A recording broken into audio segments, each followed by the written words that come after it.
अस्सलाम वालेकुम, मैं हूं मोहम्मद अवैस मुस्तकीम मार्केटिंग इस्लामाबाद से। अगर आप 2022 में रियल एस्टेट में इन्वेस्टमेंट करना चाह रहे हैं तो आज मैं आपको 5 कामयाब तरीन उसूल बताऊंगा जिन पे अमल करके आप एक बेहतरीन इन्वेस्टमेंट कर सकते हैं। अगर आप इस चैनल पर नए हैं तो इस चैनल को ज़रूर सब्सक्राइब कर लें ताकि रियल एस्टेट से रिलेटेड आने वाली हमारी तमाम वीडियो आप तक पहुँचती रहें। रियल एस्टेट में इन्वेस्टमेंट करने का सबसे पहला उसूल ये है कि आपने जो भी इन्वेस्टमेंट करनी है वो अपने बजट के मुताबिक इन्वेस्टमेंट करनी है। कभी भी किसी के सब्ज़ ख्वाब दिखाने से आपने इन्वेस्टमेंट नहीं करनी, और जहाँ पे इन्वेस्टमेंट करनी है वो ऐसी जगह होनी चाहिए जिसकी अभी तक वैल्यू पीक पे ना गई हो। वो प्रॉपर्टी जिसकी अभी वैल्यू इनिशियल स्टेज पे हो उसमें आपने इन्वेस्टमेंट करनी है। रियल एस्टेट में कामयाब इन्वेस्टमेंट करने का ये सबसे पहला उसूल है।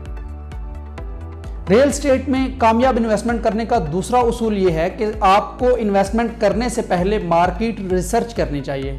मार्केट में देखना चाहिए कि क्या चल रहा है और मैं जो इन्वेस्टमेंट कर रहा हूँ इसमें कितना रिस्क शामिल है और कितना इसमें फ़ायदा हो सकता है। सारी चीज़ें चेक करने के बाद आपको रियल एस्टेट में इन्वेस्टमेंट करनी चाहिए। रियल एस्टेट में कामयाब इन्वेस्टमेंट करने का तीसरा उसूल ये है कि आपने जितनी भी इन्वेस्टमेंट करनी है, जो भी आपने इन्वेस्टमेंट करनी है, जो आपने अपना एक बजट सेट किया है कि इस बजट में मैं अपनी कोई इन्वेस्टमेंट रियल एस्टेट में करूंगा, वो कैश आपके पास मौजूद होनी चाहिए। किसी भी और फॉर्म में नहीं होनी चाहिए, बल्कि वो कैश की सूरत में आपके पास इन्वेस्टमेंट होनी चाहिए, वो रकम आपके पास होनी चाहिए।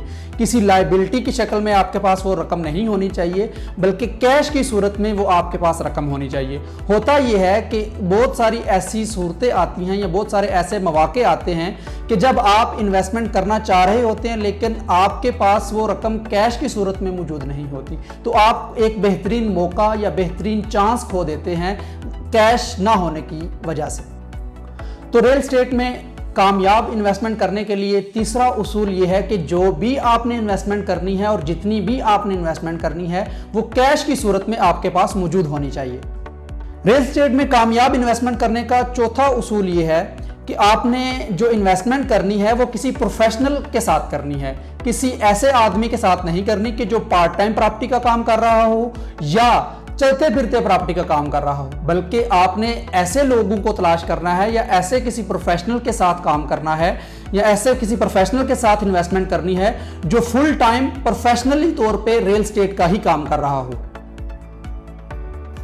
रियल एस्टेट में कामयाब इन्वेस्टमेंट करने का पांचवा उसूल ये है कि आपने किसी भी वाक़े या ख़बर को या मार्केट रूमर को अपने रास्ते में ना तो रुकावट बनने देना है और ना ही उस पर अमल करके आपने इन्वेस्टमेंट करनी है। लिहाजा पहले आपने मार्केट को चेक करना है। बाज़ औक़ात कुछ रूमर्स मार्केट को गिराने के लिए इस्तेमाल किए जाते हैं या बाज़ औक़ात कुछ रूमर्स जो हैं वो मार्केट को अप करने के लिए किए जाते हैं। तो आपने इस तरह के किसी भी खबर पे या किसी भी रूमर पे अमल करके ना तो इन्वेस्टमेंट करनी है और ना ही अपने इन्वेस्टमेंट करने के इरादे को तर्क करना है।